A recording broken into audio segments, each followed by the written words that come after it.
Assalamualaikum. Kami berada di Taman Kemunting Aman.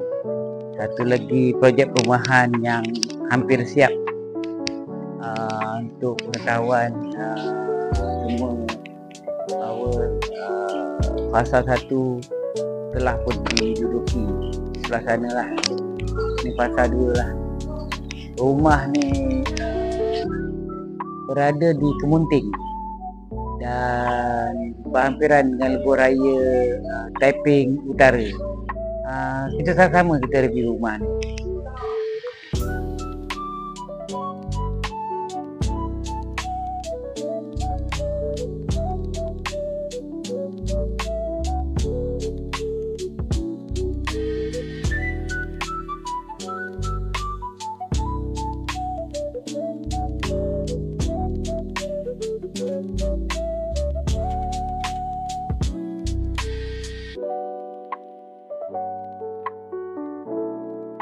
Taman Kemunting Aman.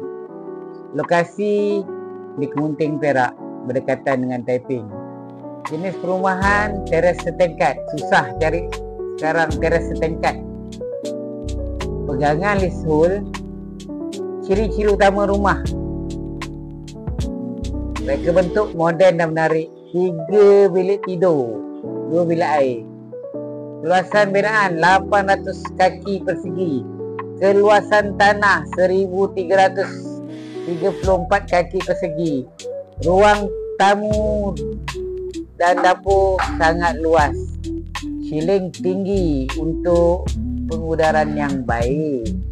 Lokasi sangat strategi. 5 minit ke tol Taiping ataupun Taiping Utara. Berdekatan dengan sekolah, klinik, stesen minyak, bank dan akses mudah ke Pekan Taiping dan juga bandar sekitarnya. Harga tawaran rebate 10%. Harga jualan bermula daripada 349,800. Cashback tu yang penting. Cashback kita sebanyak 34,980. Kalau lulus lebih kurang 1,300-1,400 lah sebulan. Kenapa kenapa anda perlu pilih Kemunting Aman? Nombor 1, tak ada deposit. Percuma semua yuran guaman, semua percuma. Hampir siap. Fasa 1 dah siap dah pun, dah orang duduk dah pun. Tanah belakang ada 5 kaki. Boleh extend untuk besarkan dapur. Berdekatan akses utara selatan. Tak banyak lagi. Yang penting unit ni tak banyak lagi. Tinggal lagi sedalam 20 unit tinggal lagi. Jika berminat, hubungi saya, Mr. L.